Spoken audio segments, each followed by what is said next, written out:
Member States, the Council, the European Parliament. I also pay tribute also to the EU-UK negotiating team and the chief negotiator David Frost and his deputies.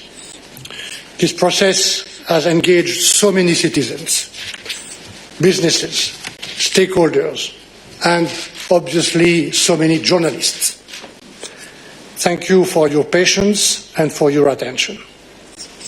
Today is a day of relief, but tinged by some sadness as we compare what came before with what lies ahead. Le Royaume-Uni a choisi de quitter l'Union européenne et le marché unique, de renoncer aux droits et aux avantages d'un État membre. Et notre accord ne réplique pas ces droits et ces avantages. Il y aura donc, malgré cet accord, de vrais changements dans quelques jours, le 1er janvier, pour beaucoup de citoyens et pour beaucoup d'entreprises. C'est la conséquence du Brexit. C'est la conséquence du Brexit. Mais nous avons aussi construit un nouveau partenariat pour l'avenir autour de 4 piliers. D'abord, un accord de libre-échange ambitieux et équitable, free and fair trade, fair and free trade, sans tarifs ni quotas. Et au cœur de cet accord, il y a de nouvelles règles du jeu économique, ce qu'on appelle le level playing field, qui seront pour l'Union européenne la marque d'une nouvelle génération pour tous les accords de libre-échange. Deuxièmement, un partenariat économique et social dont le champ est sans précédent.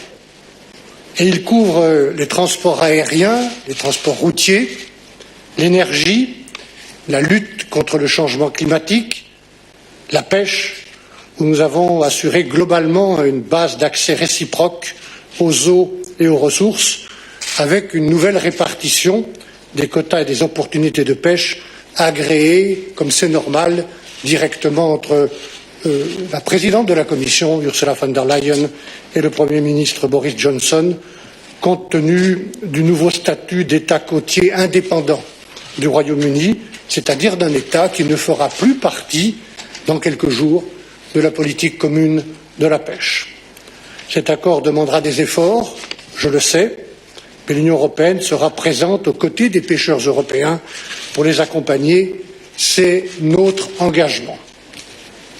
Notre partenariat comprend aussi une coopération en matière de recherche et d'innovation, de sûreté nucléaire, pour l'espace, dans le cadre des programmes de l'Union.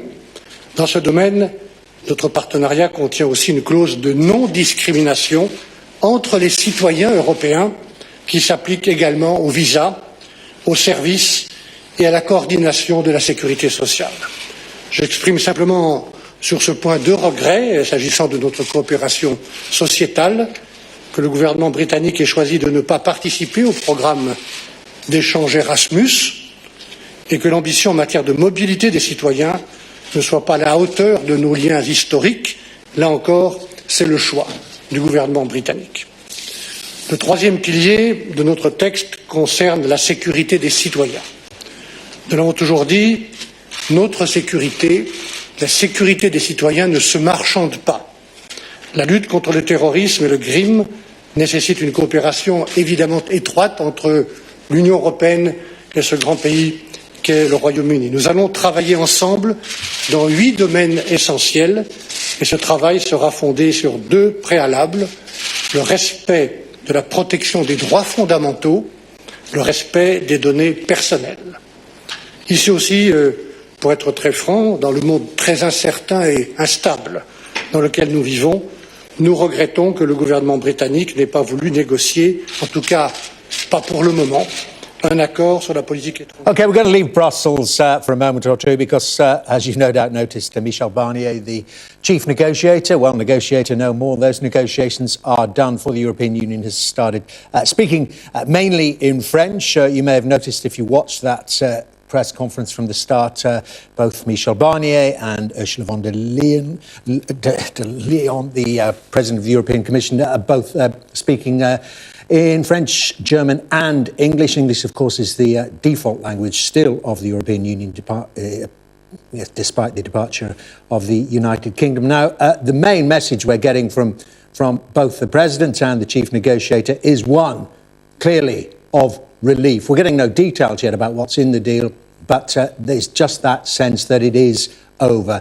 Ursula von der Leyen saying that it is time to leave Brexit behind. There is a new beginning for the European Union. I'm told that we are getting a translation now of Michel Barnier, so we will dip back into what he's saying. Consolidate peace in Northern Ireland, to protect citizens' rights, to resolve financial issues, and then in full transparency, with mutual respect and in the spirit of dialogue. We have continued working now for 9 months, which is a very short time span, to reach this partnership agreement for the future, which is unprecedented in terms of its scope and its complexity. Over these 4.5 years, the European Union has shown unity. That is its strength, unity and solidarity between all member states and with the European Parliament.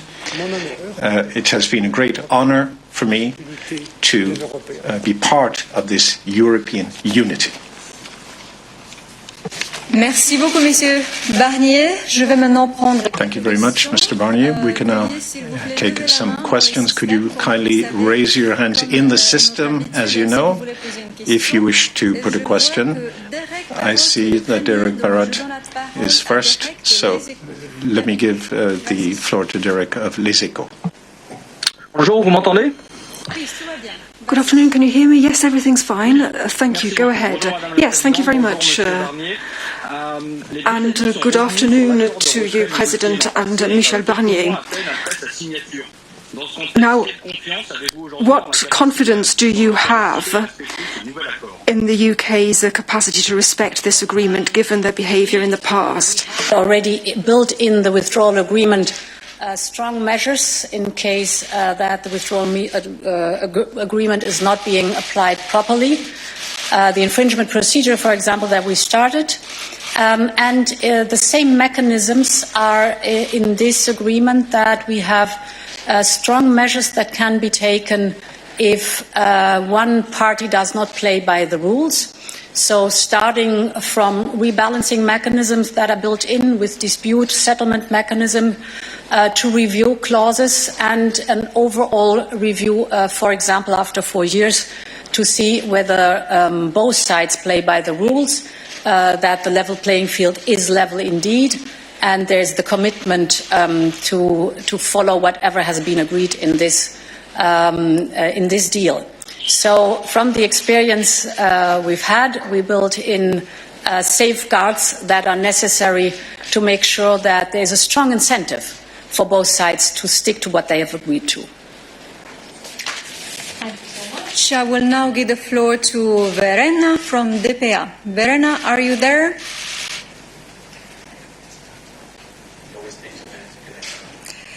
So we are waiting for Verena to get connected.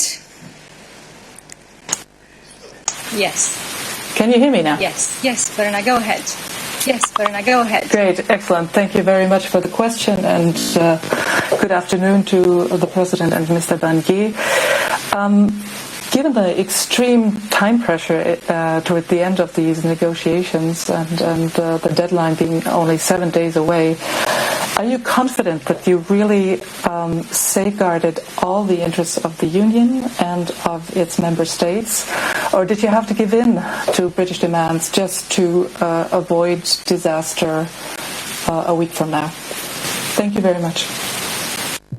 We had a very strong negotiating position. Indeed, you're right, the time was very, very short. At the beginning of the year, we have already said very clearly that for such a comprehensive agreement, 12 months are really short, and on top came COVID. This did not make the negotiations more easy. And therefore, it is outstanding what the negotiating team has done and achieved in only 12 months. That is one part. And our negotiating position was as strong because it was the European Union who said very clear, if the United Kingdom wants access to the single market, the largest single market in the world, without quota and without tariffs, then they are, as a sovereign country, free to decide whether they play by the rules, like every other company in the single market too. This is the level playing field. If they do not want to follow the rules, then there will be quota tariffs, so there is a price to pay for that. And as we knew, in any case, if there would have been a hard Brexit, it would not have been good for both sides, but it would have hit the United Kingdom harder than the European Union with all its might of 450 million citizens. And therefore, from a position of strength, we were able to come forward with the most comprehensive agreement we've ever had. This agreement will write history. If you look at the clear composition of rules that are very distinct to make sure that there's fair play on both sides, that is a very clear, if you want to access the single market, you have to abide to the rules all the other ones are abiding to. And in the fishery field, I think we made a huge step forward and got a very good agreement. So this shows that from a position of strength, you can achieve a lot. Thank you very much, President. I know that you have to go and inform the college. There is interest for additional questions, but we have a technical briefing where all the questions will be addressed. So thank you so much. Thank you so much for joining us in the European Commission's press room for this press conference, and stay tuned for the technical briefing off the record, which will follow in a few minutes. That was live from Brussels, the view of the European Commission on the conclusion of a post-Brexit trade deal with the United Kingdom. Heard from the President of the Commission, Ursula von der Leyen, talking with some degree of relief. I suspect everyone is that this deal has finally been concluded. As you heard there at the end of it, there will be a technical briefing. That's going to be more about what's actually in this deal. What we were getting there from both Ursula von der Leyen and the chief negotiator, now the former chief negotiator, Michel Barnier, as I say, was that sense of relief and new beginnings. They are saying to the European Union that, OK, the UK has formally left in actual fact in January of this year, but is now leaving the transition arrangements at the end of this year. But the other 27 move on. Ursula von der Leyen saying it's time to leave Brexit behind us. There are new beginnings. Also, in actual fact, interestingly, a quoting from Shakespeare, by my memory, from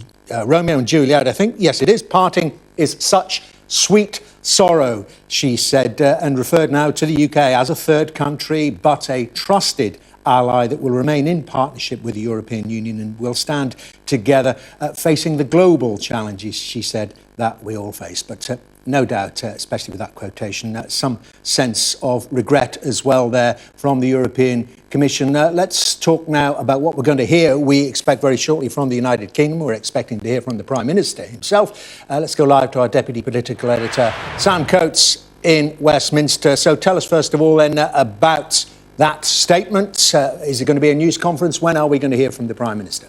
I think in a few minutes' time, Boris Johnson will appear before a podium, before flags, the Union Jack, in order to announce the trade deal from the British perspective. Now, Michel Barnier might have just told Brussels that the clock is no longer ticking in a news conference that sounded regretful and respectful of Britain's transition out of the Single Market Customs Union and the European Union altogether. I would suspect that Boris Johnson's press conference was something altogether more triumphant, more upbeat, more positive. He's got a job to do, of course. He needs to sell this version of Brexit to the country, to his party, to Parliament over the coming weeks and months. And he will want to convince everybody that he has done a good job in this negotiation, driving through a harder negotiation than any of his rivals, that Theresa May could have done, and that he's got the best deal for Britain. Of course, whether or not he has will depend on the detail of that perhaps 2,000-page document that we will see at some point in the coming days. But Mr Johnson, I expect, will give it the hard sell when he appears at the podium imminently. He will make absolutely clear that he has observed, in his view, the red lines and the promises that he set when he became Prime Minister and when he fought the general election last December. He will say that the deal is fantastic news for families and businesses and that he signed the first free trade agreement based on zero tariffs and zero quotas. In other words, we're not going to have to pay fees in order to trade with goods when they go to and from the European Union, and there won't be limits on the amount of trade that can be done. This, of course, is a massive trade deal as far as Britain is concerned. The UK government say it covers trade worth about £668 billion, or certainly that was the figure from last year that it amounted to. And the key claim that Boris Johnson will make in the press conference that you're about to hear, and the thing that sets him at odds with his predecessor, Theresa May, is that he will make the case that the deal that he has struck allows the UK to start to diverge. He'll probably talk about perhaps pulling away from the lunar pull of the European Union. It allows Britain to start to change and morph its rules, its laws and its standards away from EU standards over time. And it's that ability, he hopes, that allows Britain to do things differently in the years and decades to come that will convince even Brexiteers on his own side that this was the right deal after a hard-fought 11-month negotiation led by David Frost as chief negotiator, and that he has come out victorious, throwing the kitchen sink at it, taking this right down to the wire on Christmas Eve with just a week left to go before Britain leaves the transition period and we embark on a new reality outside the single market and customs union of the European Union, a body which we technically left, of course, at the end of January, but really will only feel the effects of the new relationship from the 1st of January. Some of the key promises that he will make that he says will be delivered is that he says that there will be no EU institutions involved in Britain's oversight at any point from January the 1st. Sam, thanks very much indeed. Stay with us, though, because I want to check in from the European end. Over in Brussels, our Europe correspondent, Adam Parsons, is there, as he has been over the last few hours as well. And Adam, you've got any more details? As we say, we heard from the European Commission there, but it was more expressions of relief and regret. We didn't get much about what's actually in this deal. We understand, of course, that the last few hours, the delays in announcing this deal were inevitably about fishing. Yeah, they were. It was a lot of talk about fishing and also some of the bits that come off that around the level playing field and governance. I think there was only 2 questions put in that press conference. Michel Barnier didn't answer either of them. And Ursula von der Leyen really talking about her regret that the UK was leaving, that her pleasure that a deal has been done. Now, I've had messages from a number of EU diplomats. Let me run you through some of the things that we now expect to be in this deal. On state aid and those governance rules, remember they were talked about a lot. I'm told there will now be what are called binding general principles. The UK, both sides have committed to transparency and a dispute settlement process. We talked about this, there will be the possibility of unilateral action by both the EU and the UK if there are breaches of that. Managed divergence, remember we talked about that over the course of the last few months. That is in there as well, and that could take the form of tariffs or changes to quotas, suspensions of the agreement. So that sort of system of putting in place some kind of reprisals if there are breaches of this agreement is in this system. Non-regression will be in there. That is applicable, I'm told, to labour, environment and climate change. So a whole series, and the final thing to be agreed was around fishing. I'm told the last indication there was a 25% cut. The UK, of course, had started off asking for 80%, told that'll be phased in over 5.5 years. We await the confirmation of that. Adam, thanks for that. I just want to get up on the screen again a picture we were showing while Adam was speaking there. It's from the Prime Minister's Twitter feed, and it speaks for itself, doesn't it? You don't need to read out the tweet. That is the news arriving to the Prime Minister that the deal has finally been done. And certainly in the last few days, he's had a big role to play in it. Plenty of conversations he's had. Let's hear more about it. It's 4.5 years since the British people voted to take back control of their money, their borders, their laws, and their waters and to leave the European Union. And earlier this year, we fulfilled that promise in that we left on January the 31st with that oven-ready deal. Since that time, we've been getting on with our agenda, enacting the points-based immigration system that you voted for and that will come into force on January the 1st, doing free trade deals with 58 countries around the world, and preparing the new relationship with the EU. And there have been plenty of people who have told us that the challenges of the COVID pandemic have made this work impossible and that we should extend the transition period and incur yet more delay. And I rejected that approach precisely because beating COVID is our number one national priority, and I wanted to end any extra uncertainty and to give this country the best possible chance of bouncing back strongly next year.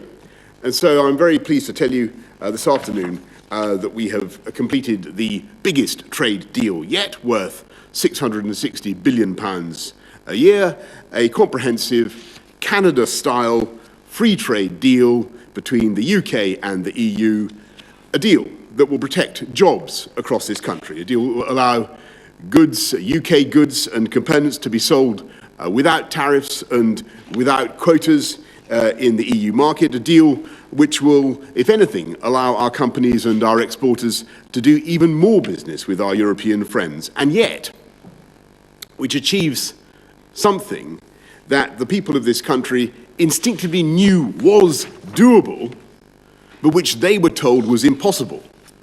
We've taken back control of our laws and our destiny. We've taken back control of every jot and tittle of our regulation in a way that is complete and unfettered.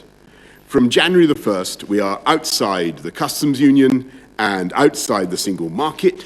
British laws will be made solely by the British Parliament, interpreted by UK judges sitting in UK courts, and the jurisdiction of the European Court of Justice will come to an end. We will be able to set our own standards, to innovate in the way that we want, to originate new frameworks for the sectors in which this country leads the world, from biosciences to financial services, artificial intelligence, and beyond. We'll be able to decide how and where we're going to stimulate new jobs and new hope with free ports, new green industrial zones. We'll be able to cherish our landscape and our environment in the way we choose, backing our farmers, backing British food and agricultural production. And for the first time since 1973, we will be an independent coastal state with full control of our waters, with the UK's share of fish in our waters rising substantially from roughly half today to closer to 2/3 in 5.5 years' time, after which there is no theoretical limit beyond those placed by science or conservation on the quantity of our own fish that we can fish in our waters. And to get ready for that moment, those fishing communities will be helped with a big £100 million programme to modernise their fleets and the fish processing industry. And I want to stress that although, of course, the arguments with our European friends and partners were sometimes fierce, this is, I believe, a good deal for the whole of Europe and for our friends and partners as well. Because it will not be a bad thing, in my view, for the EU to have a prosperous and dynamic and contented UK on your doorstep. And it will be a good thing. It will drive jobs and prosperity across the whole continent. And I don't think it'd be a bad thing if we in the UK do things differently or take a different approach to legislation. Because in so many ways, our basic goals are the same. And in the context of this giant free trade zone that we're jointly creating, the stimulus of regulatory competition will, I think, benefit us both. And if one side believes it's somehow being unfairly undercut by the other, then subject to independent third-party arbitration and provided the measures are proportionate, we can, either of us, decide as sovereign equals to protect our consumers or businesses. But this treaty explicitly envisages that such action should only happen infrequently. And the concepts of uniformity and harmonisation are banished in favour of mutual respect and mutual recognition and free trade.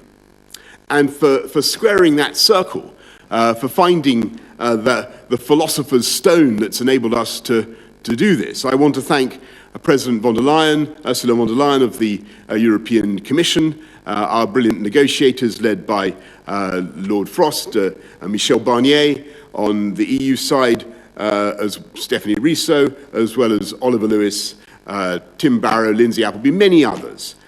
Their work will be available for scrutiny, followed by a parliamentary vote, I hope, on December the 30th. This agreement, this deal, above all, means certainty. It means certainty for the aviation industry and the hauliers who have suffered so much in the COVID pandemic. It means certainty for the police, the border forces, the security services, all those we rely on across Europe to keep us all safe. It means certainty for our scientists who will be able to work together and continue to work together on great collective projects, because although we want in the UK to be a science superpower, we also want to be a collaborative science superpower. And above all, it means certainty for business, from financial services to our world-leading manufacturers, our car industry, certainty for all those who are working in high-skilled jobs and in firms and factories across the whole country. Because there will be no palisade of tariffs on January the 1st, and there'll be no non-tariff barriers to trade. Instead, there will be a giant free trade zone of which we will at once be a member and at the same time be able to do our own free trade deals as one UK, whole and entire England, Northern Ireland, Scotland, Wales together. And I should stress, this deal was done by a huge negotiating team from every part of the UK, and it will benefit every part of our United Kingdom, helping to unite and level up across the country. And so I say again, directly to our EU friends and partners, I think this deal means a new stability and a new certainty in what has sometimes been a fractious and difficult relationship. We will be your friend, your ally, your supporter, and indeed, never let it be forgotten, your number one market. Because although we have left the EU, this country will remain culturally, emotionally, historically, strategically, geologically attached to Europe. Not least, of course, through the 4 million EU nationals who have requested to settle in the UK over the last 4 years and who make an enormous contribution to our country and to our lives. And I say to all of you at home at the end of this toughest of years that our focus in the weeks ahead is, of course, on defeating the pandemic and on beating coronavirus and rebuilding our economy and delivering jobs across the country. And I'm utterly confident that we can and will do it. By today, we've vaccinated almost 800,000 people. And we've also today resolved a question that has bedeviled our politics for decades. And it is up to us all together as a newly and truly independent nation to realize the immensity of this moment and to make the most of it. Happy Christmas to you all. That's the good news from Brussels. Now for the sprouts. Actually, it's now for the media. Let's go to the media, who I think we've got Laura Koonsberg. Over to you, Laura. Thank you very much, Prime Minister. We're yet to see the text of this deal, which we understand runs to some 2,000 pages. You've presumably had the benefit of poring over every word, or maybe perhaps not every single word. But can you tell the public honestly, where did the UK give the most ground, and where did the EU compromise the most, do you think? Thanks, Laura. Well, actually, it's only about 500 pages, and I think it would, and it's readily intelligible. I think it would be fair to say that we wanted to make sure, for instance, that we got access to, got complete control of our fisheries from the get-go, and that's just to say we had annual negotiations on fisheries within the shortest possible delay. The EU began with, I think, wanting a transition period of 14 years. We wanted 3 years. We've ended up at 5 years. I think that was a reasonable transition period, and I can assure great fish fanatics in this country, we will, as a result of this deal, be able to catch and eat quite prodigious quantities of extra fish. So that's why we're going to have to make these investments in the fishing sector. Thanks very much, Laura. Let's go to Robert Peston of ITV. Sorry, Robert, you need to unmute. You need to unmute, Robert.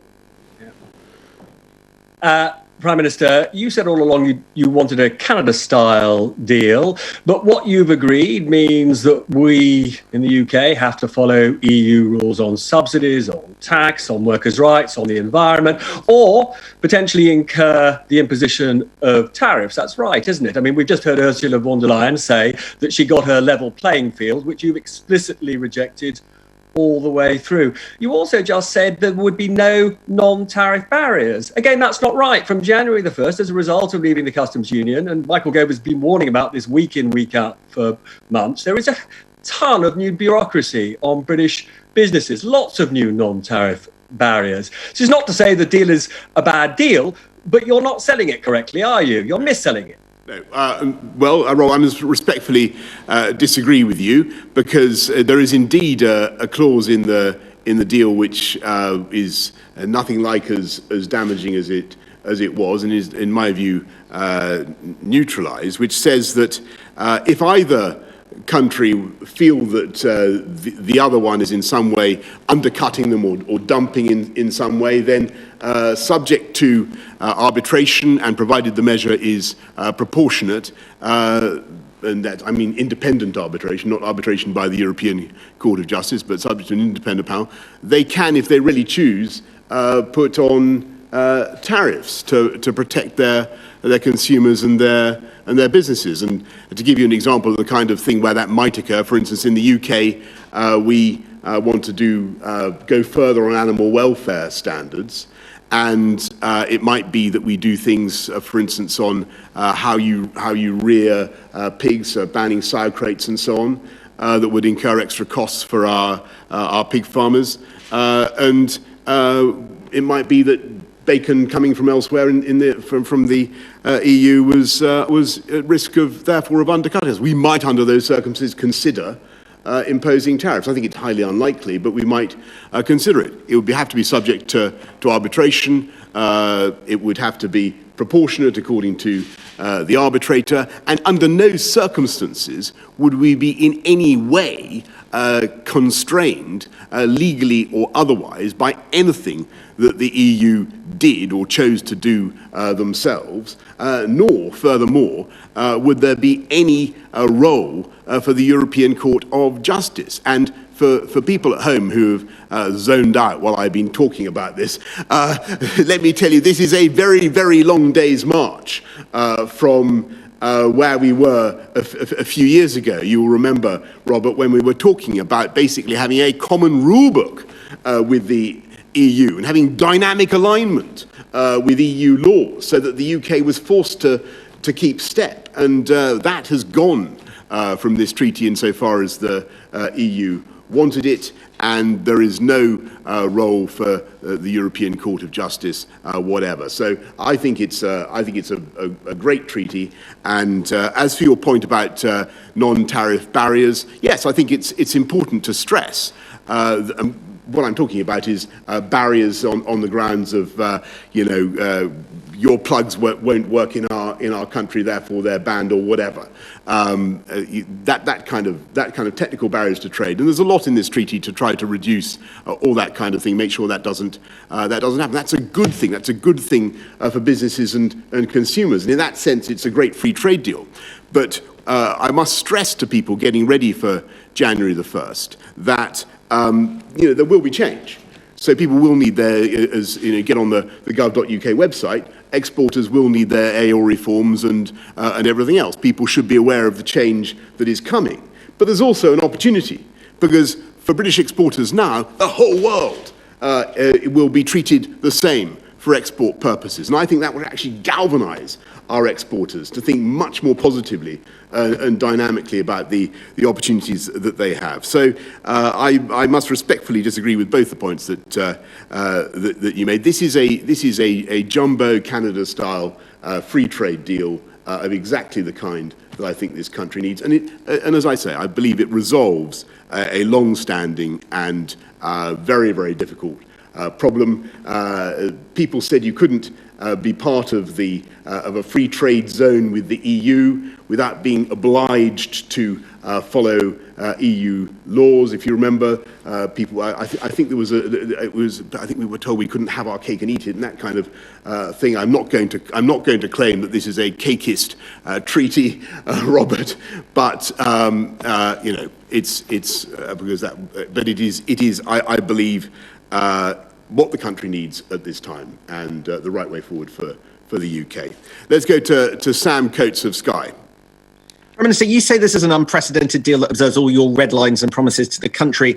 Can people trust that life will be better as a result of this deal and that there won't be any disruption even in the short term? And can you guarantee the government won't end up reopening elements of the new relationship in the years to come? Well, Sam, I mean, really good questions. I mean, short term, yes, as I said just now, there are things we have to get right. It says that the processes that maybe people have to do that they need to be aware of, and I'm going to, that point really is worth reinforcing. I do believe that the freedoms that this treaty wins us, basically a new independence from the EU, are worth having. But, and so free ports, free trade deals, being able to do, as I say, to look after your livestock differently, improving your landscape in a different way, doing all sorts of things differently, regulating financial services differently, chemicals, all sorts of things where we may want to do things differently and better. But I would just say to people watching this, and I'm sorry for disturbing Cars 3, by the way, to people watching this, I would say it's one thing to get freedom. Winning freedom is a fantastic thing, and that this is an important element of what we've done. But it's how we use it, how we make the most of it. That's what's going to matter in the months and years to come. And I've no doubt that we can do fantastic things with this treaty if with this new relationship, which I think will be stable and prosperous for both sides. Let's go to Tom Newton-Dunn of Times Radio. Good afternoon, Prime Minister, and thank you. A couple of quick questions, if you don't mind. Every deal means both sides have to compromise. Do you accept that you have compromised throughout the last 11 months, particularly perhaps the last 11 days, from perhaps your earlier slightly absolutist positions? Perhaps that was a negotiating ploy, but compromise is not a dirty word. Do you agree with that? And secondly, can you address services? Because I haven't heard you say much about that. 80%, of course, of the UK economy. You say some British companies would do more trade with the EU because of this deal. Will the British service sector, especially the financial services sector, will they be able to do more trade or less trade? Well, there's a first of all on the compromise point. No, compromise isn't a dirty word, and unquestionably there are things that we've done to help our friends and partners to move things forward. You know, I mentioned, I think, to Laura, where we got to on fish. We started out wanting a very short transition period of 3 years. They wanted a much longer one of 14 years. We've compromised on that at 5.5. And on the vital services sector, yes, of course, they feature in this deal quite rightly. There's some good language about equivalence for financial services, perhaps not as much as we would have liked, but it is nonetheless going to enable our dynamic City of London to get on and prosper as never before. There's some good stuff about barristers, solicitors, lawyers being able to practice around the European Union. We will be able to continue to have massive and growing economic interpenetration without the need for what I've always talked about, this lunar pull of EU law. As I say, this is something that I think can benefit people on both sides of the channel. It'll be a healthy, dynamic, productive, happy, stable relationship. That's what we're aiming for. Let's go to George Parker of the FT. Thank you, Prime Minister. You mentioned the change that will happen at the border in any event on January the 1st. I just wondered if there was anything in this deal where the two sides have agreed to introduce some sort of flexibility at the border to make sure we don't have chaos in Dover and Calais on January the 1st. And a second, more general point, you and I used to be reporters in Brussels, and we've covered the sort of psychodrama of British-EU relations for a number of decades. Nigel Farage said today that the war is over. I just wondered if you saw it in those terms. No, I think first of all on the border and measures to there are all sorts of things in the treaty that what you will recognise about trusted trader schemes and special measures on sanitary and phytosanitary recognition and steps to make sure that things flow as smoothly as we possibly can. Though again, I stress that there will be things that people have to do. Look, I mean, the EU was and is an extraordinary concept, and it was born out of the agony of the Second World War, founded by idealistic people in France and Germany and Italy, who never wanted those countries to go to war with each other again, and other countries, Belgium, Holland, and others, and. In many ways, it was and is a very noble enterprise. So I don't recognise the kind of language that you talk of. I think that the UK's own relationship with it was always difficult. We always found some of the language about ever closer union, the idea of this political union, this very dense idea of this ideology of endless integration. We found quite hard, George, and I think you as a fellow Brussels reporter, you'll remember that there was quite a lot of friction involved. I think that what we've got here is the basis of a new long-term friendship and partnership that basically stabilizes that relationship. And insofar as the UK needs to be, and always must be, a great European power, always must be a great European power, we're there outside the main body of the EU, but we're there as a friend and as a supporter, as a flying buttress, if you like, to make sure, as we have done so many times in the last couple of hundred years, that we're able to lend our voice when it's needed and to be of value to our European friends and partners in a strategic way. And that's what the UK will obviously continue to do. But I think the very dense programme of integration wasn't right for the UK, and that's why it was right to take back control in the way that we have. And I think that this deal expresses what the people of the country voted for in 2016, and I think there was a wisdom in what they decided, and I think that we'll be able to go forward on this basis. Let's go to Gordon Rayner of The Telegraph. Thank you, Prime Minister, and Merry Christmas for tomorrow. Could I just ask, probably half the people watching this right now would have voted Remain in the referendum in 2016. Do you have a particular message for them? People today are tweeting that this is a bad deal, that it's not what they wanted. They would rather have stayed in. What's your message to them? And just secondly, could I also ask you, we've had more figures today on COVID. You mentioned COVID earlier. Can you rule out another national lockdown after Christmas? Well, Gordon, thanks. I think my message to everybody on both sides of the divide is of that argument in 2016 is I really think it's now a long time behind us, and I think most people that I talk to, whichever way they were inclined to vote back then, just want it settled and want us to move on.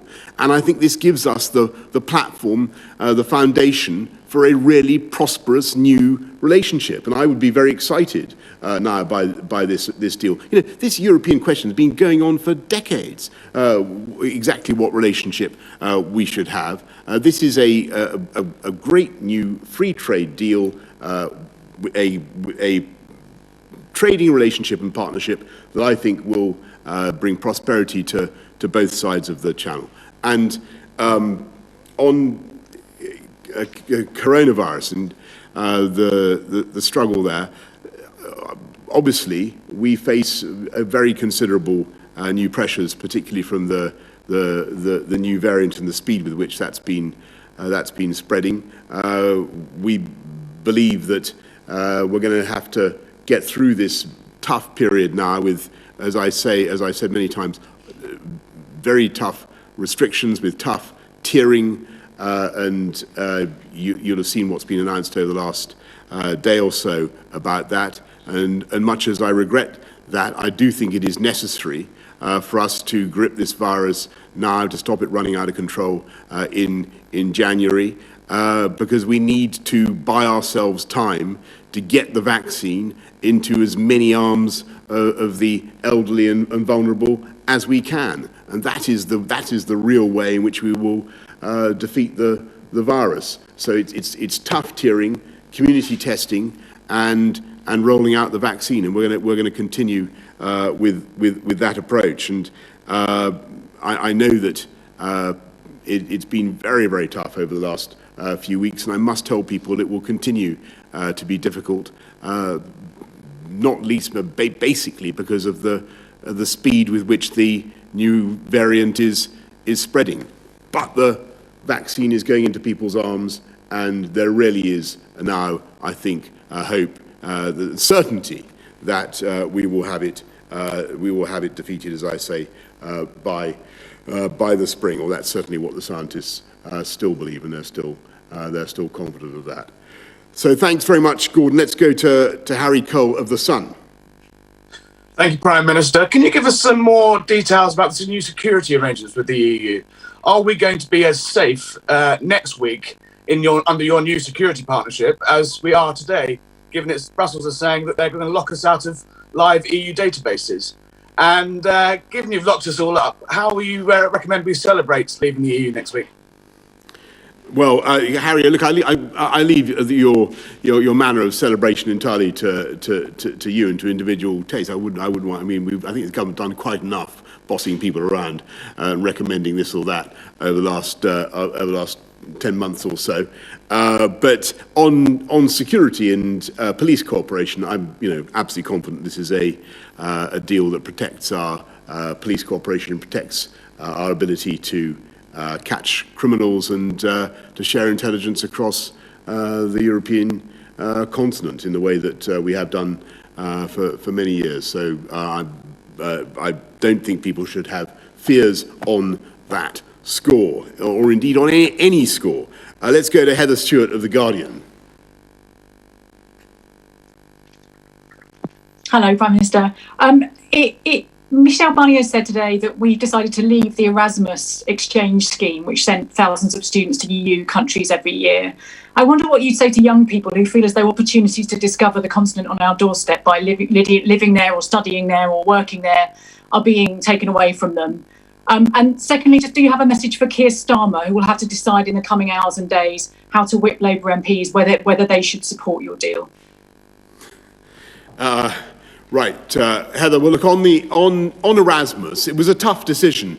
The issue really was that, as you know, the UK is a massive net contributor to the continent's higher education economy because over the last decades we've had so many EU nationals, which it's been a wonderful thing. But our arrangements basically mean that financially the UK exchequer more or less loses out on the deal. Erasmus was also extremely expensive. So what we're doing is producing a UK scheme for students to go around the world, and it'll be called the Turing scheme, and it will so students will have the opportunity to named after Alan Turing. So the students will have the opportunity not just to go to European universities, but to go to the best universities in the world, because we want our young people to experience the immense intellectual stimulation of Europe, but also of the whole world. And as for,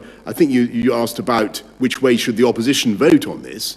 Well, it's perfectly obvious, Heather. The opposition should vote for this excellent deal, and I would strongly encourage everybody to do the same. Thank you very much, everybody. Happy Christmas to you all. Thank you. There we are, the Prime Minister holding a live news conference, a live solo news conference, celebrating the fact that a Brexit deal has finally been done. A trade deal has been agreed. There's our Europe correspondent, Adam Parsons in Brussels, Sam Coates, our deputy political editor, with reaction. And Sam, let's start with you. I know you asked the Prime Minister a question. He spoke quite lengthily there about the deal. We haven't got too many details. I'm not going to ask you about that first of all. I want to ask about the tone, and in particular, the Prime Minister striking a very, I thought, emollient tone towards the European Union. He said, yes, of course, the negotiations have been tough, but kept referring to our partners, how the UK will work alongside the European Union. No sense of this being a clean break, but a deal that will continue the partnership. That's right. Look, he was essentially walking quite an interesting tightrope, I thought, in that press conference. He wanted to sell the deal, and sell the deal hard. He wanted to show that it ticked off so many of his priorities, that it delivered on his red lines. He wanted to suggest it means certainty. He wanted to make clear he thinks it's a very good deal for the country, that even the opposition should vote in favour of. But you're right, so much of that caustic language that you heard most during the 2016 EU referendum disappeared, and instead he suggested that really we were now working with partners, that we would continue to be their biggest market, and we wanted to cooperate with them. Quite a lot of that, I suspect, is because we're going to be talking to them, arguing with them, negotiating with them for several years to come. Part of my question was basically to ask, is this done? And the answer, it seems from the detail, is, well, not really. The Prime Minister made clear that over the course of the next few years, the advantage, in his view, of the deal that he has struck is it allows us to do things increasingly differently. But that's going to require more negotiations, admittedly over specific areas, but over time those negotiations will allow us to do things differently. There might be tariffs in future, there might be remedies in future, there might be divergences in future. But what this does is it sets up a whole series of future mini negotiations. So perhaps not so surprising at this stage if the Prime Minister wants to be nice to everybody on the other side of the channel, just as we embark on this new relationship. Well, let's go to the other side of the channel. Adam Parsons is there in Brussels. And before we heard from the Prime Minister, we heard from the European Commission. I suppose, their news conference displaying, well, regret, but also a new beginning, a fresh beginning for the remaining 27 of the EU. Yeah, I think that there is regret. They are manifestly unhappy that the UK is going, but similarly relieved that a deal has been done. So I think it was quite a sombre an event. There was none of that sort of bonhomie that Boris Johnson was talking about just there. While he was talking, the President of the European Parliament, David Sassoli, put out a statement expressing regret but relief that a deal had been done, and saying also saying his own disappointment that the ratification process couldn't be followed, saying that the European Parliament would discuss and analyse this in the new year before deciding whether to approve it. Spoiler alert, I would put money on the fact that they will approve it. Also, what I've discovered is that EU ambassadors will meet tomorrow morning. Yes, Christmas Day morning, in order to be briefed by Michel Barnier. Yes, after all of these months of avoiding a Christmas Day deadline, Mr. Barnier's reward for that is having to work on Christmas Day. And that will start the process whereby this deal moves from the hands of the European Commission and into the hands of the member states, who will then look at it and decide whether they give their approval before putting it into action on January the 1st. Now, how is Europe portraying this? We're already getting some documents about a free, fair and sustainable trade deal. They have celebrated that. That has gone down very well. What has been made clear is that the UK did not want to get involved in, well, you've just been talking there about Erasmus, but also that the UK does not want a deal that covers foreign policy, external security and defence. What diplomats have told me is that, yes, the European Court of Justice will not be in this agreement at all, but there will be dispute settlement mechanisms, that all of those things we talked about to do with the level playing field are in this agreement, and that, yes, it was fish that held them up to the last moment. We know now that that deal will be brought in over the course of 5.5 years and then will be subject to renegotiation. My understanding is that the figure that has been negotiated in this agreement is about 2/3 of fish caught in British waters will be retained by British fishermen. So I think that the process now is about rushing to get this in place by January the 1st. Interesting, the Prime Minister saying there will be no non-tariff barriers in this agreement. I think that may have been a slip of the tongue. Quite clearly, there will be from now on non-tariff barriers facing British businesses. And also going through this, quite clear, he was a little bit vague talking about services. From what I'm being told by diplomats, that the agreement with services is nowhere near the level of access that they now have in the internal markets. This is very important because, of course, services is a massive part of the British economy. There is nothing of what is called passporting, but it's similar to similar trade agreements that the European Union has done. And final thought is that I see Boris Johnson are claiming this as a Canada-style deal. After all this time, we go back to a couple of familiar things, don't we? Canada-style deal, and also that idea that no deal would have been better than a bad deal. Well, I assume that both sides think this is a good one. Indeed. And back to Sam Coates, our Deputy Political Editor. And Sam, what more did we learn from the Prime Minister about what's actually in the deal? One thing we learned, I know, was we thought it was about 2,000 pages long. You've only got 500 pages, he says, to plough through. And we learnt a bit, as Adam's saying there, about the fishing deal, that there's a 5.5-year transition period. There's that word again, another transition period. And indeed on that, I was struck by this quote from the Prime Minister that in the UK, we're going to be able to catch and eat prodigious quantities of our own fish. Yes, I think the fishing deal, one of the most complicated, almost neurotic elements of the final stages of this negotiation, and I think that'll be picked over for some time to come. You mentioned the transition period. That sounds about right. The point is that the deal allows Boris Johnson to make key claims, and the key claim on fishing that he asserts is that for the first time since 1973, we can be an independent coastal state with full control of fish in our waters. We'll see the changes to what different bits of the industry can do in the weeks and months to come. I suspect that the discussion over the detail is still some way away. I think at its heart what this deal does is, whilst preserving in aspect the way that we work at the moment, which is quite similar to the European Union, given we're just coming out of the transition period, it just provides a framework to gradually tiptoe away over the weeks, months and years to come. I think that's the thing that will be impressed, particularly upon Conservative Brexiteers.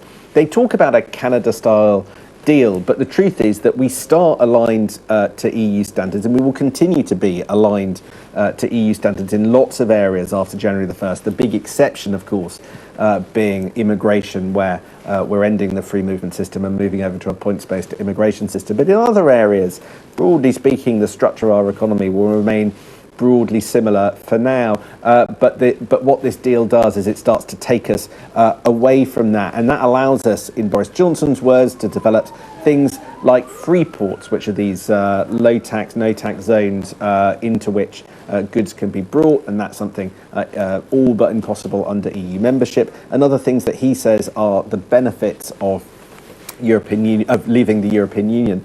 It's interesting that quite a lot of the debate, though, does focus on a lot of discussions about process.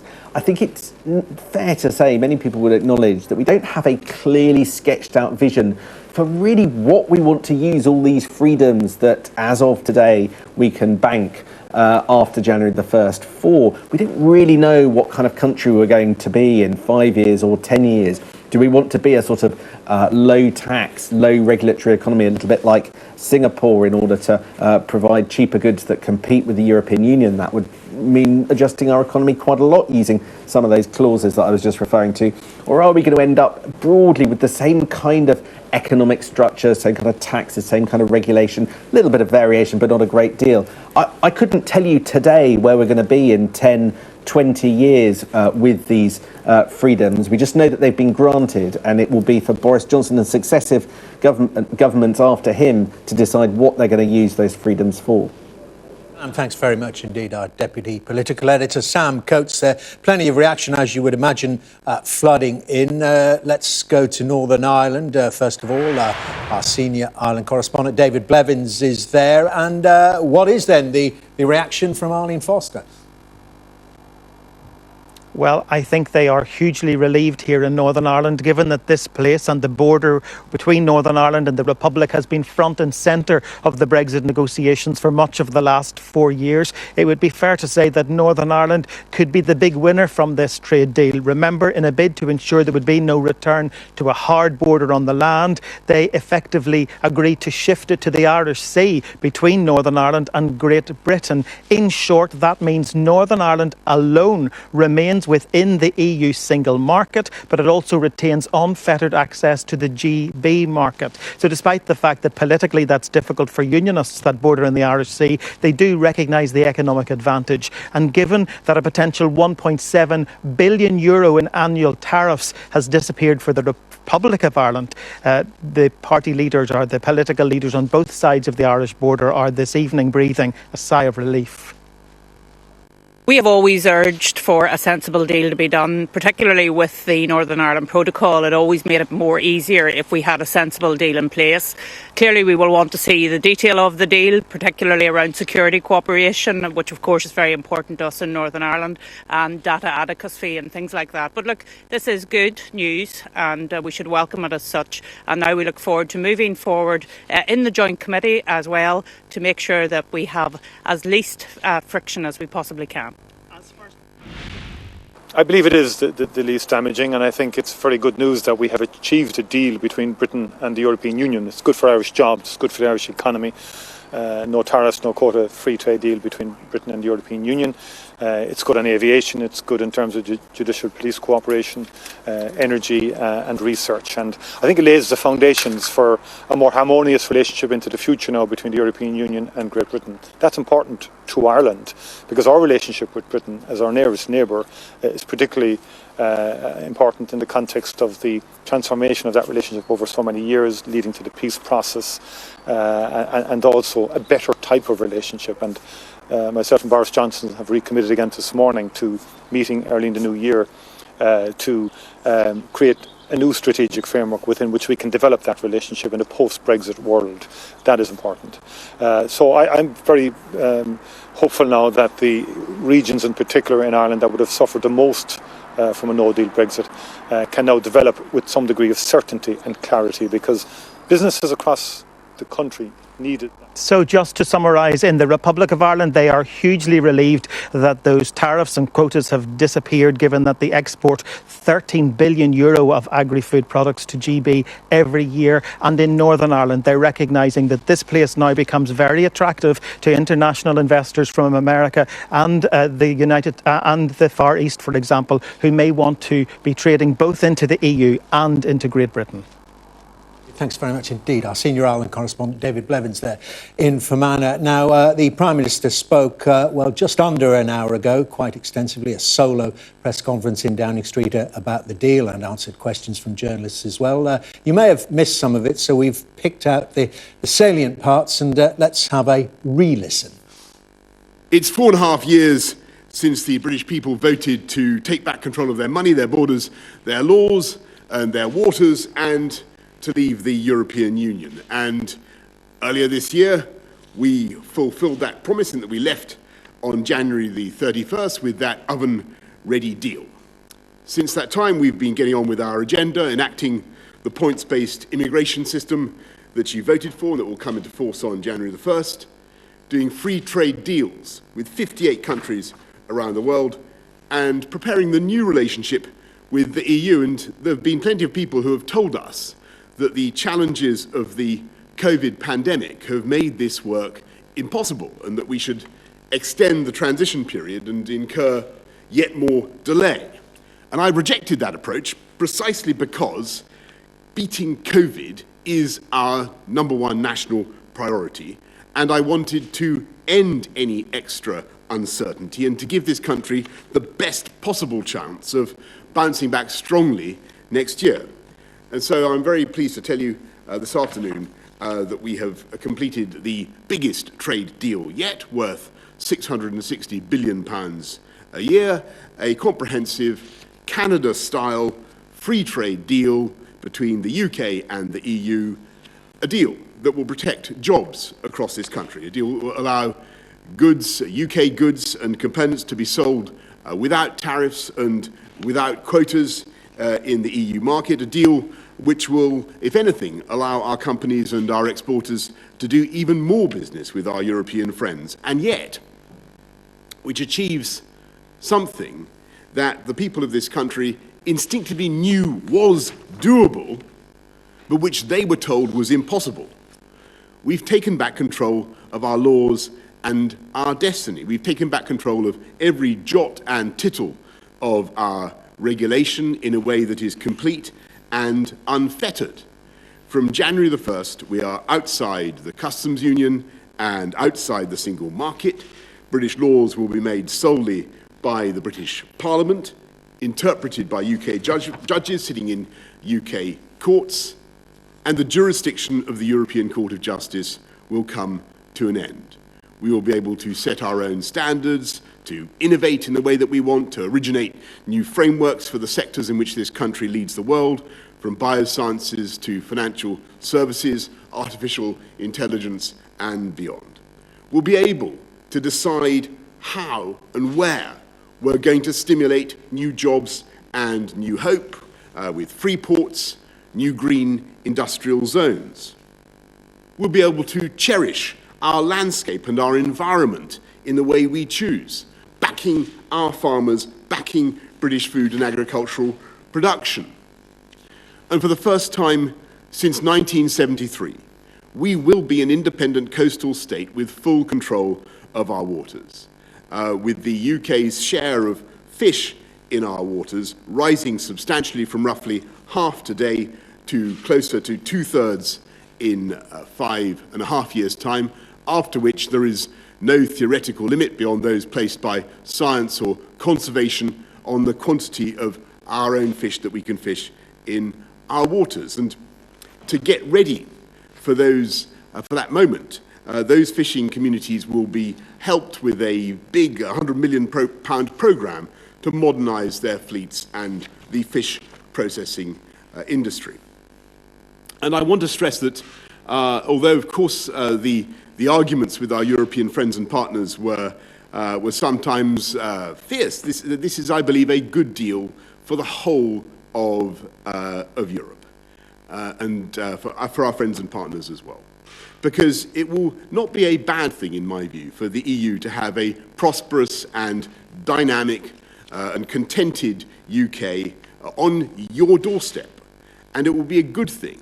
It will drive jobs and prosperity across the whole continent. And I don't think it'd be a bad thing if we in the UK do things differently or take a different approach to legislation. Because in so many ways, our basic goals are the same. And in the context of this giant free trade zone that we're jointly creating, the stimulus of regulatory competition will, I think, benefit us both. And if one side believes it's somehow being unfairly undercut by the other, then subject to independent third-party arbitration and provided the measures are proportionate, we can, either of us, decide as sovereign equals to protect our consumers or businesses. But this treaty explicitly envisages that such action should only happen infrequently. And the concepts of uniformity and harmonisation are banished in favour of mutual respect and mutual recognition and free trade.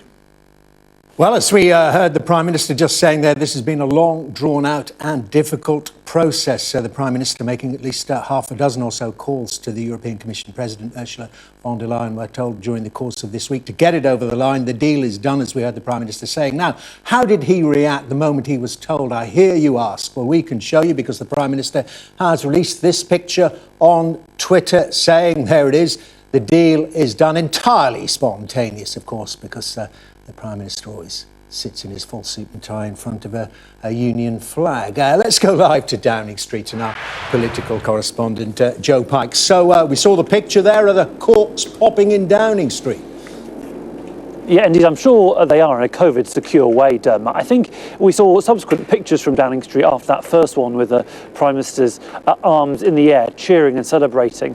Another photo showed that he was having a video conference call with Ursula von der Leyen. That was the moment that they confirmed in their fifth call in 24 hours that a deal finally had been reached. It was interesting also, as you said earlier, Dermot, that he gave that press conference alone, because the issue of Brexit has been a personal one to Boris Johnson. He's had a lot of weight on his shoulders. It was his decision, of course, nearly 5 years ago in February 2016 to back the Leave campaign. He said he agonised over that decision, but that decision was clearly hugely consequential for this country, because arguably his role in that campaign was transformative, and today he has succeeded where his predecessor, Theresa May, has failed. It is a very significant achievement, but he didn't want to be too triumphalist in that press conference, did he? Also speaking about the future relationship with the EU, saying that we will remain culturally, emotionally, historically and strategically linked.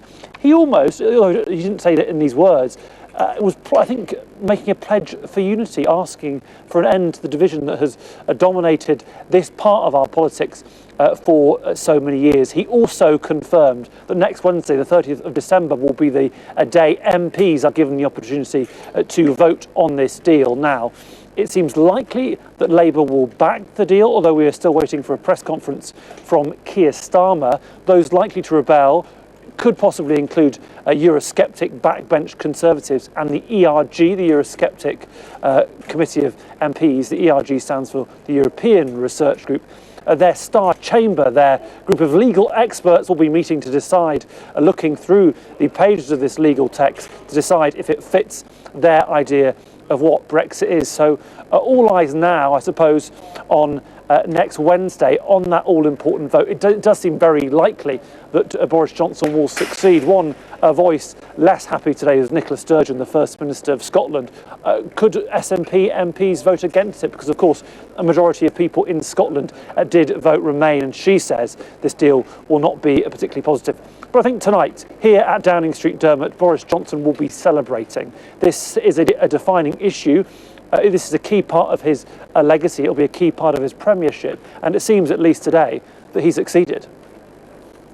Joe, many thanks. Joe Pike, live for us there in Downing Street. Well, now the leader of the Brexit party, Nigel Farage, has expressed scepticism about that Brexit deal negotiated by the Prime Minister, just announced by the Prime Minister. Mr Farage says the deal would keep the UK far too closely aligned with the European Union. The former member of the European Parliament also says he hopes this would be the beginning of the end of the European Union. Well, let's hear it from him himself. Mr Farage joins me now. Very good to talk to you, and a happy Christmas to you. Is this the kind of Christmas present you wanted from the Prime Minister? I'm guessing from what I said there, it's not. Oh, look, I'm saying it's not perfect, and I'm worried that we're going to be too closely aligned to EU rules. And indeed, that's what the EU bosses are saying, that we will not be able to step out of line without them having the threat of imposing immediate tariffs. But look, that detail we'll discover in the next couple of days, all right? What I did think was good news was when Barnier said that the British had made no commitments on foreign policy or defence. That sounded like really quite good progress. And if we take the big picture, and don't forget, I've been campaigning for us to leave for 30 years, and this may not be perfect, but it's a very, very big day and a big step forward. So look, overall, of course I've got concern over areas, but is this progress? Are we far better off than we were 5 years ago? Absolutely. If you were an MP, would you vote for it? Well, I'd need to see the detail, and I would not want to be bounced into voting for it in a couple of days having not read it. So I think what Parliament should do is have a vote in principle, and then in the new year go through it in detail. In principle, given where we are right now, given that this has been the most divisive issue in British politics for 3 decades, if this brings some peace and some stability, then yes, in principle, I would.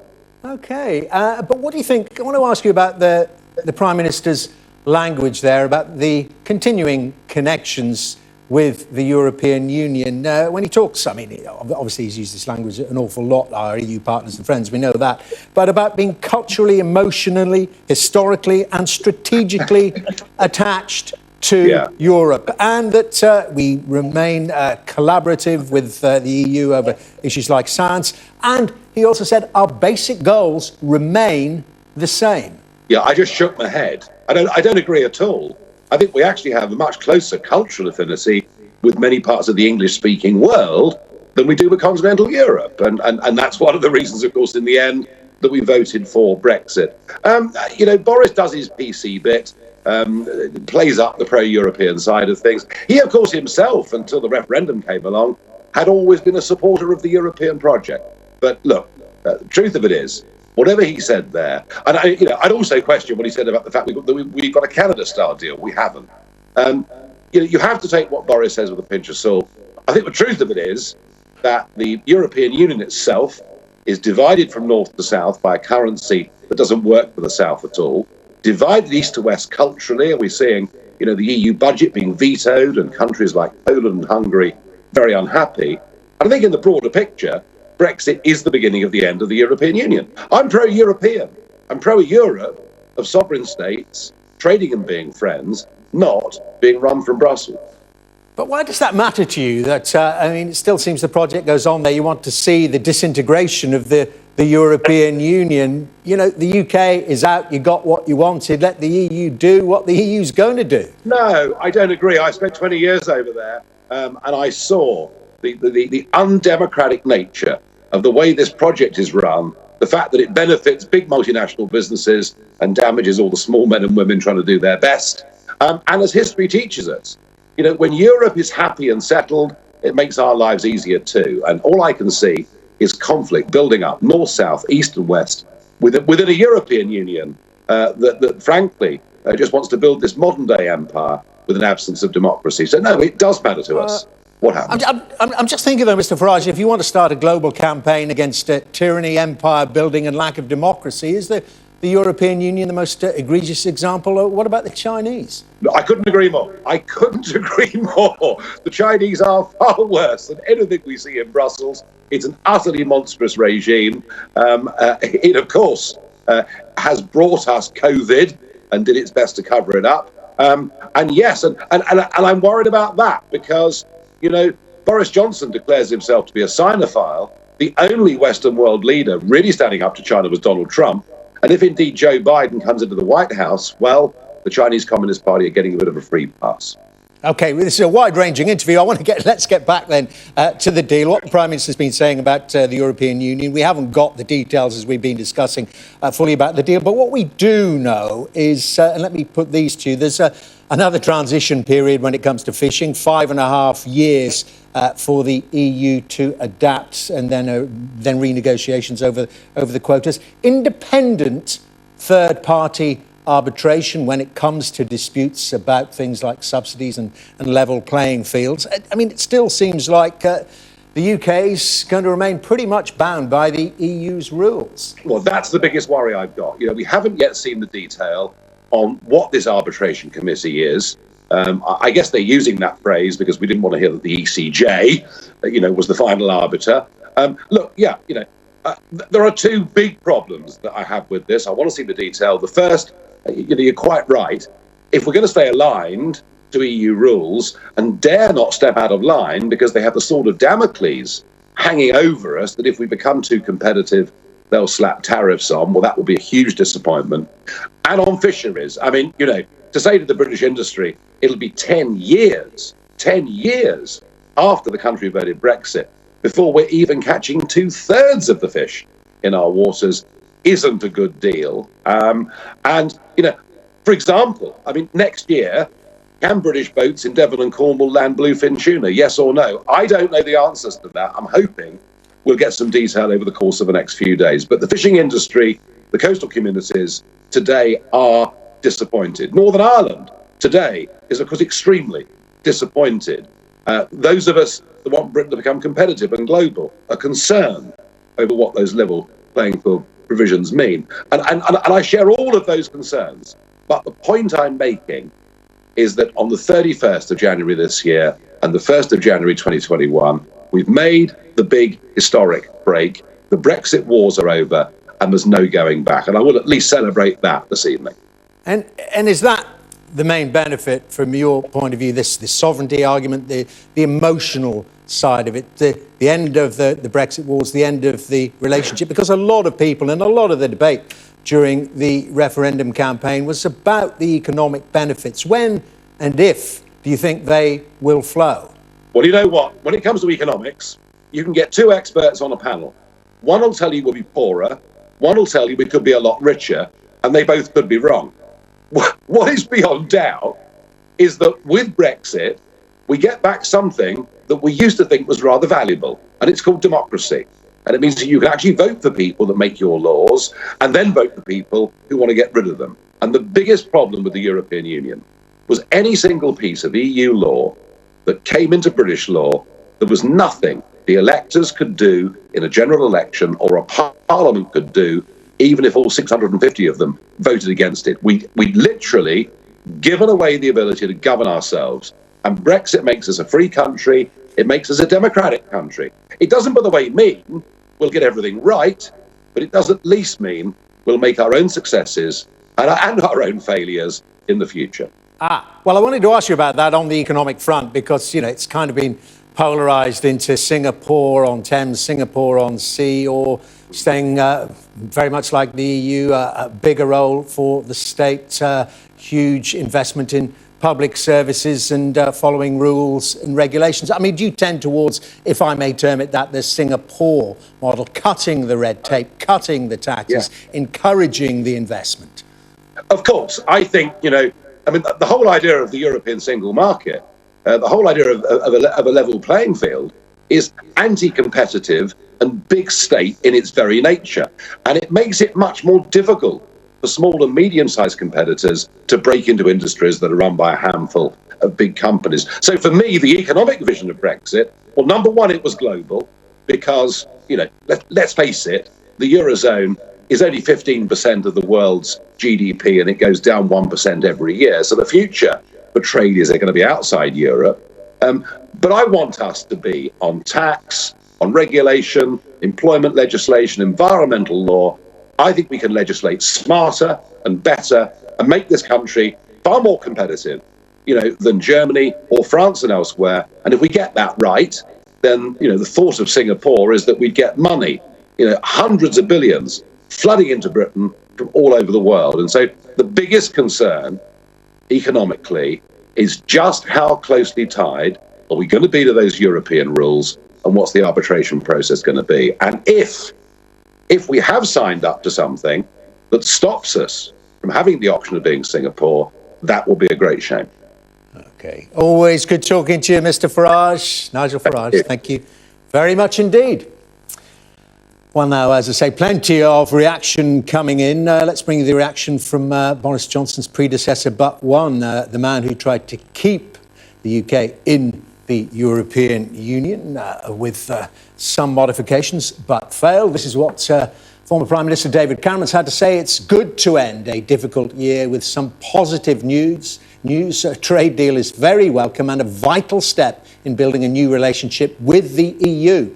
As friends, neighbours and partners, many congratulations to the UK negotiating team. That's from a man who did plenty of negotiating with the European Union while still a member. And then also the last Prime Minister, Theresa May, has said very welcome news that the UK and the EU have reached agreement on the terms of a deal, one that provides confidence to business and helps keep trade flowing.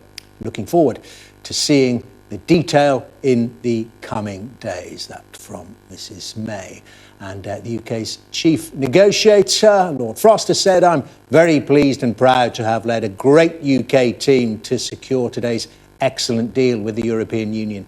Both sides worked tirelessly day after day in challenging conditions to get the biggest and broadest trade deal in the world in record time. Thank you all who made it happen. That's from an exhausted Lord Frost. I'm sure we're told many sleepless nights, certainly during the course of this week. Well, let's talk to another guest. Joining me live now from Troon in South Ayrshire is the SNP MP, Dr. Philippa Whitford. Good to talk to you again, Dr. Whitford, and good to be talking to you not about coronavirus, as we have been discussing over the last few days, you and I. So your reaction to the announcement of this deal. I know we haven't got the document itself, but in terms of what you've heard from the Prime Minister and what we've heard from Brussels, do you think it's as good as we could get? I mean, I know you're a Remainer, you didn't want to leave, but what do you make of it?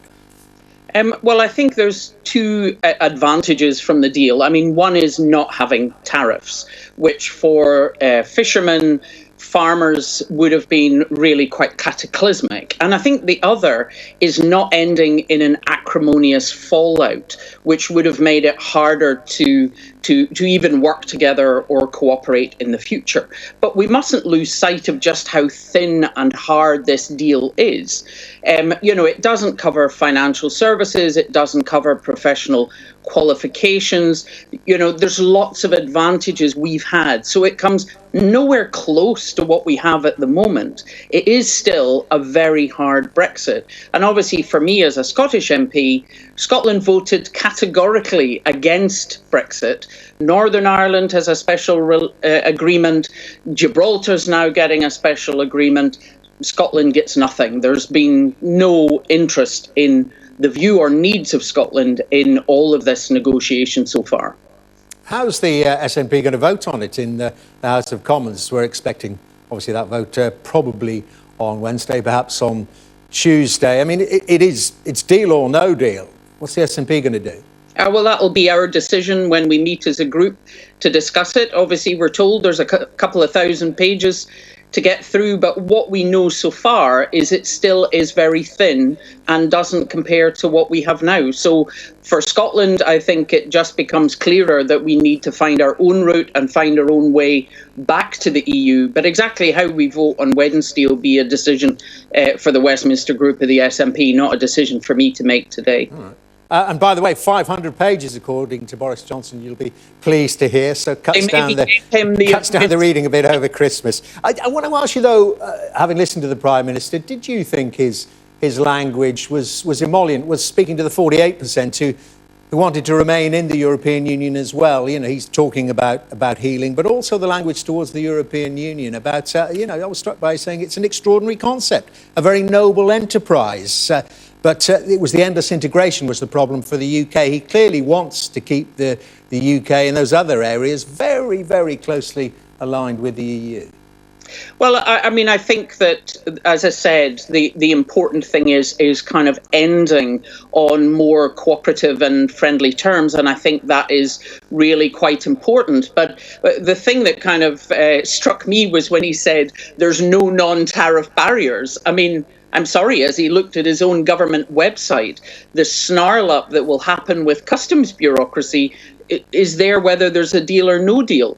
The loss for individuals like my German husband is freedom of movement, is automatic recognition of professional qualifications, is the ability of hauliers to just drive backwards and forwards without a whole lot of sheets of paper and certificates. I mean, the IT systems for the bureaucracy are only being released this week and next week. And yet these things come into force deal or no deal. So why were they not better prepared? So it's better than a big fallout and it taking 6 months of acrimony to find their way to even speak to each other.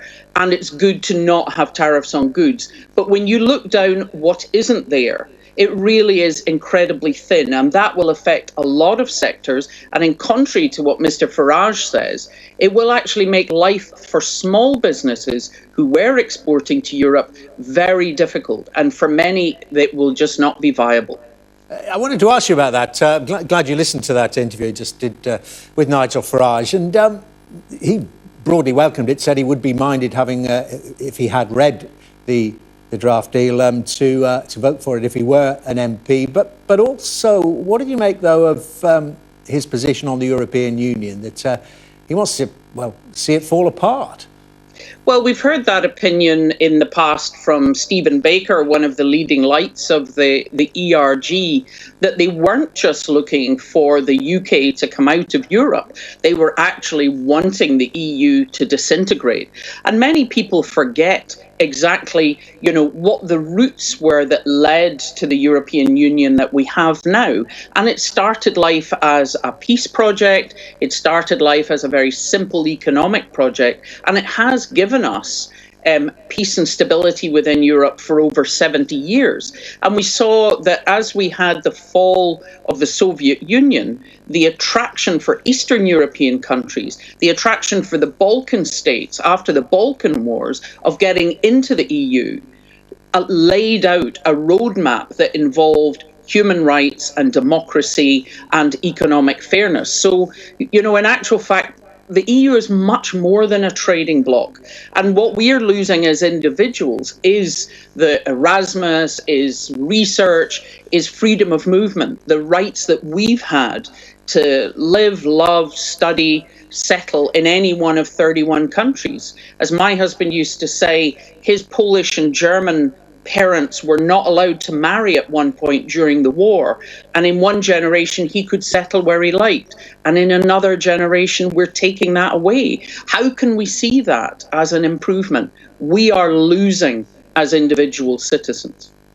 But on that trading issue, I know you're saying it's not just about the trade, but you've got to accept, haven't you, that there are potential huge opportunities there for the United Kingdom, given the size of its economy, in doing quick, separate trade deals, independent of the European Union, the ability to move faster, to take advantage of opportunities. And that has already started. We know that there's been very energetic efforts to sign trade deals. Yes, I know many of them are just rolling over arrangements that we had already as a member of the European Union. But in the future, that could bear some big dividends, could it not?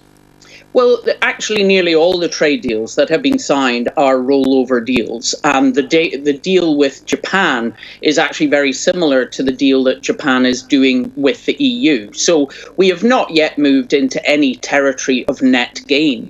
This narrative, as if somehow the UK was prevented with trading with the rest of the world, was nonsense. Look at the amount of trade Germany does with China. So, we're not kept out of trading in the Far East and the Asian Pacific. It's just that the UK was not active in seeking those kind of deals and seeking that business. Other European countries have. So to me, I didn't see a need to give up one to do the other. And for an individual business, they will still have to decide if whatever product they make is going to have to meet different standards.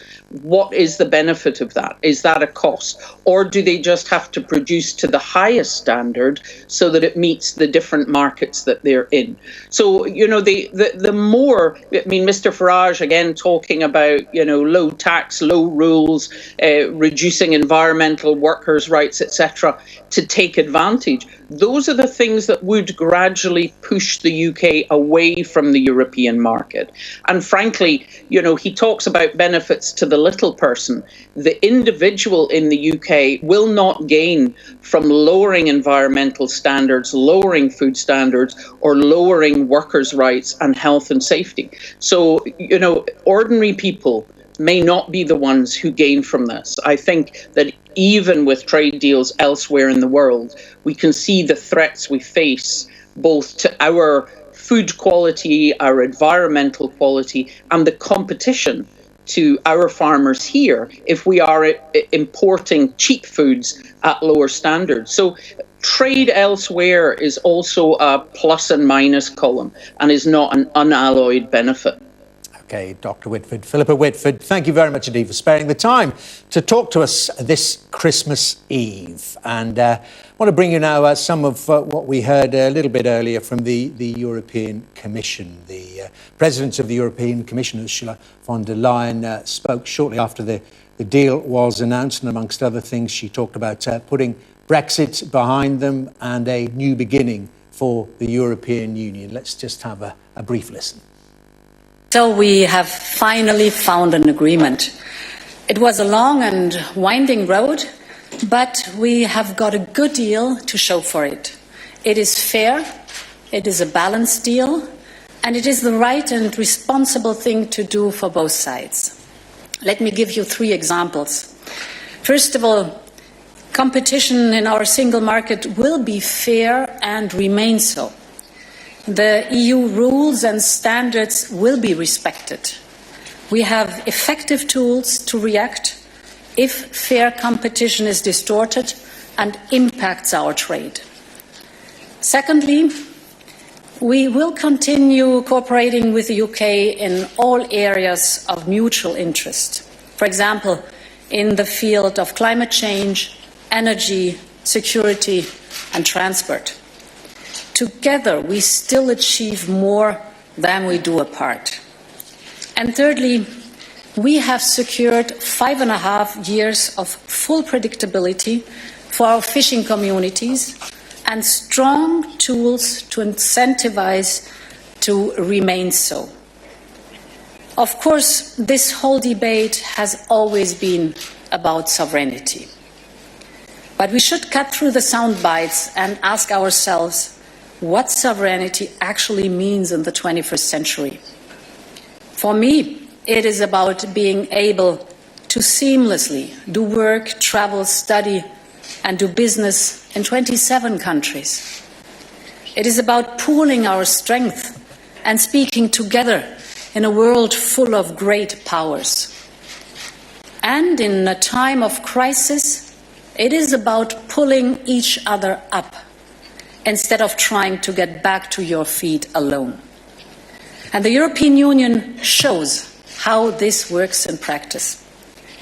And no deal in the world can change reality or gravity in today's economy and today's world. We are one of the giants. President of the European Commission, Ursula von der Leyen, there, her reaction to the announcement of a post-Brexit trade deal, and as you heard there, a differing interpretation of what sovereignty means to her. It means a single market and 27 nations cooperating together. Of course, it means something very different to the people behind Joe Pike, they're our political correspondent in Downing Street. And Joe, I wanted to start, first of all, though, with what is the process now? We know Parliament's going to have to be recalled to get this onto the statute books before the 31st, before the 1st of January, the 31st of December. Do we know precisely when that's going to happen yet? It's going to happen, Dermot, next Wednesday, the 30th. Boris Johnson's confirmed that in the last few minutes as well. The Lord Speaker has confirmed the House of Lords will also meet that day. We expect possibly both houses and royal assent to be achieved all in one day.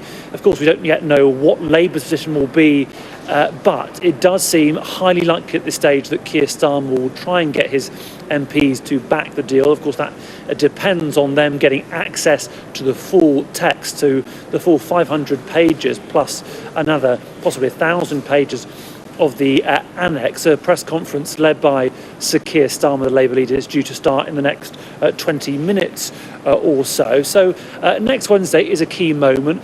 Boris Johnson, I think, will probably be worrying not necessarily about Labour, more about the ERG, the European Research Group, that a very powerful and influential group of Eurosceptic backbenchers. Their star chamber, they call it, this group of legal Eurosceptics experts are meeting to discuss whether they think that this Brexit deal fulfills their understanding of what Brexit is. Of course, we heard from Dr. Philippa Whitford. The SNP is also relevant here. Nicola Sturgeon, one of the few leaders who's been particularly critical today, saying before the spin starts, it's worth remembering that Brexit is happening against Scotland's will, and there is no deal that will ever make up for what Brexit takes away from us. That's also perhaps a sign, Dermot, of another challenge down the track for Boris Johnson next year. There are Scottish elections taking place next year. If Nicola Sturgeon and the SNP get a majority in Holyrood, there could be a second independence referendum. He may have achieved Brexit, Dermot, but of course there could be more challenges ahead, keeping the UK together.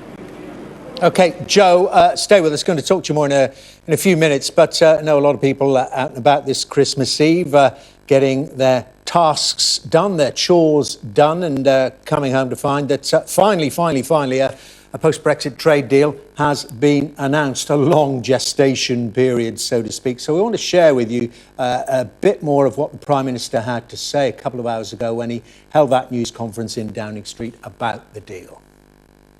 It's 4.5 years since the British people voted to take back control of their money, their borders, their laws and their waters, and to leave the European Union. And earlier this year, we fulfilled that promise in that we left on January the 31st with that oven-ready deal. Since that time, we've been getting on with our agenda, enacting the points-based immigration system that you voted for and that will come into force on January the 1st, doing free trade deals with 58 countries around the world, and preparing the new relationship with the EU. And there have been plenty of people who have told us that the challenges of the COVID pandemic have made this work impossible, and that we should extend the transition period and incur yet more delay. And I rejected that approach precisely because beating COVID is our #1 national priority. And I wanted to end any extra uncertainty and to give this country the best possible chance of bouncing back strongly next year.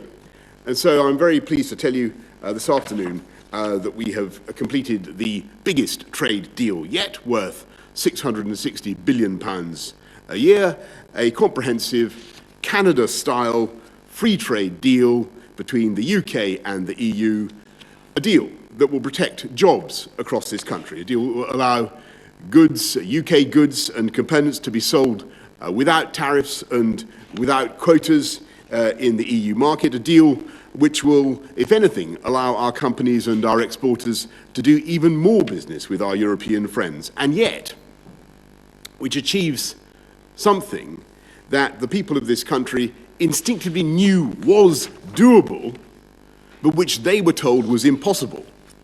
We've taken back control of our laws and our destiny. We've taken back control of every jot and tittle of our regulation in a way that is complete and unfettered.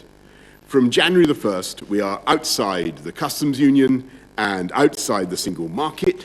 British laws will be made solely by the British Parliament, interpreted by UK judges sitting in UK courts, and the jurisdiction of the European Court of Justice will come to an end.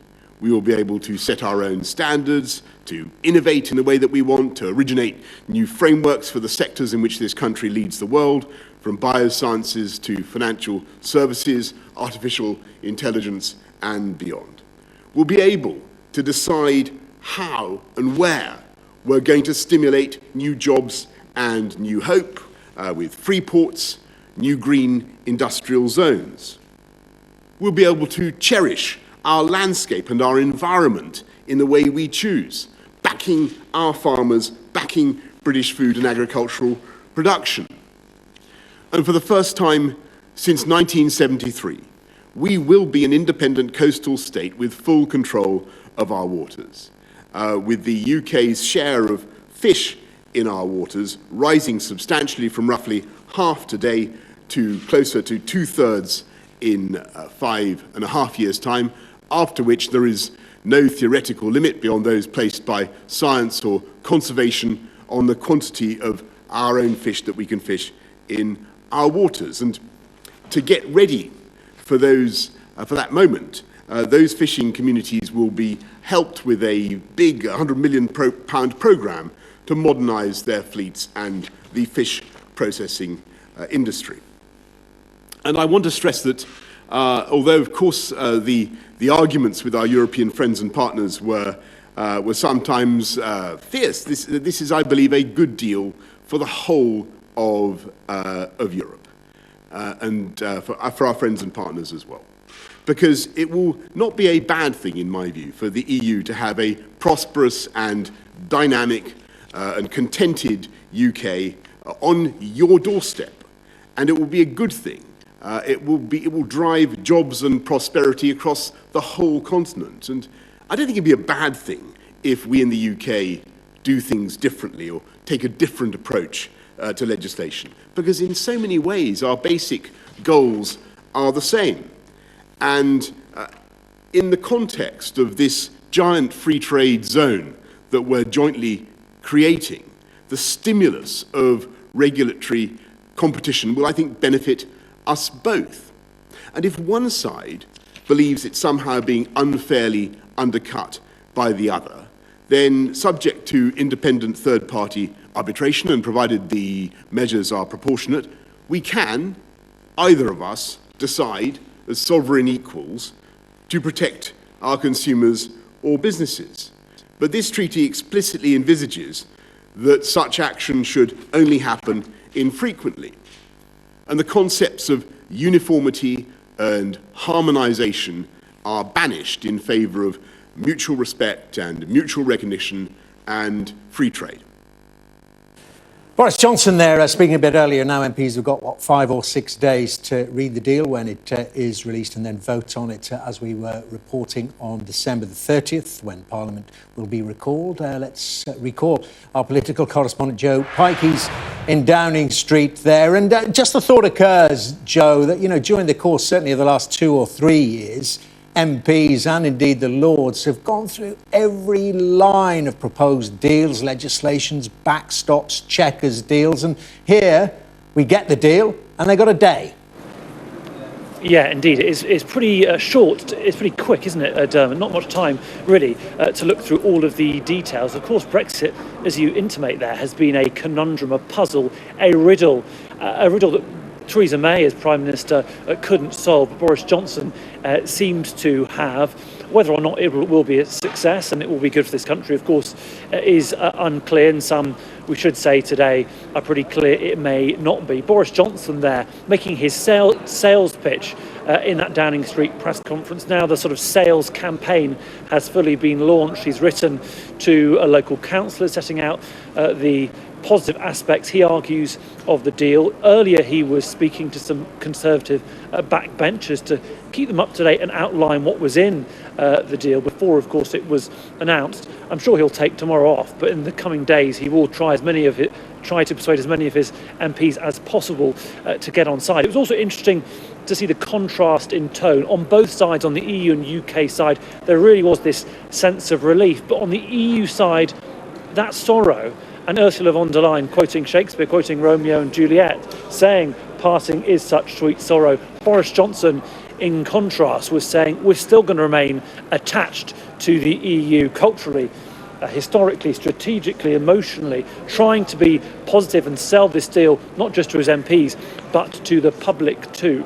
We expect the ERG, the European Research Group, to meet in the coming days to decide if they can back this. Early soundings from some members seems reasonably, perhaps surprisingly, positive. We're hoping to hear from Keir Starmer, the Labour leader in the next 10 to 15 minutes will lead a press conference. The signs seem to be that Labour will back the deal if they can see all of the detail, but of course I'm sure he will confirm that in the coming minutes. Next Wednesday, when this reaches Parliament, we do expect Boris Johnson to succeed where Theresa May failed. And of course, Brexit was an issue that ended the careers of his two immediate predecessors, David Cameron and Theresa May. Tonight, I'm sure he is celebrating, Dermot, in a COVID-secure way. Of course. Joe, thank you very much indeed. Joe Pike outside Downing Street for us, where he will remain during these dramatic moments. A post-Brexit trade deal has been announced. As you know, we've been reporting Boris Johnson has welcomed it, saying that everything that the British public was promised during the 2016 referendum and in the general election last year is delivered by the deal. We'll see if the Labour leader, Sir Keir Starmer, agrees. His press conference coming up after the break. Say hello to the network of the year. With 99% network coverage, only Sky Mobile.